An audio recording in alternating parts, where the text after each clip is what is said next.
வணக்கம் மக்களே, வணக்கம். சற்று முன் கிடைத்திருக்கக்கூடிய ஒரு முக்கியமான தகவல் ஒன்றை தான் பார்க்க போகிறோம் மக்களே. சற்று முன் திமுகவின் முக்கியமான எம்எல்ஏ மரணித்திருப்பது பெரும் சோகத்தையும் அதிர்ச்சியையும் ஏற்படுத்தியிருக்கிறது மக்களே. முதல்வர் ஸ்டாலின் பேரதிர்ச்சியிலும் சோகத்திலும் ஆழ்ந்திருக்கிறார். யார் அந்த திமுகவின் முக்கியமான எம்எல்ஏ, திடீரென்று என்ன காரணம், எப்படி மரணித்திருக்கிறார் அப்படின்றத பற்றி தான் இந்த ஒரு காணொலியில் நம்ம தெளிவாகவும் துல்லியமாகவும் பார்க்க போகிறோம் மக்களே. அது மட்டும் அல்லாமல் 2-3 நாட்களுக்கு முன்பு கள்ளக்குறிச்சியில் கோர சம்பவம் ஒன்று அரங்கேறியிருந்தது.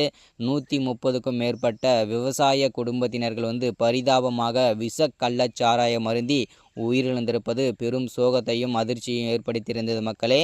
தற்போதைய கள்ளக்குறிச்சியின் நிலை என்ன, இதுவரை எந்தெந்த திமுக அமைச்சர்கள் பார்வையிடாமல் இருக்கிறார்கள், அது மட்டும் இல்லாமல்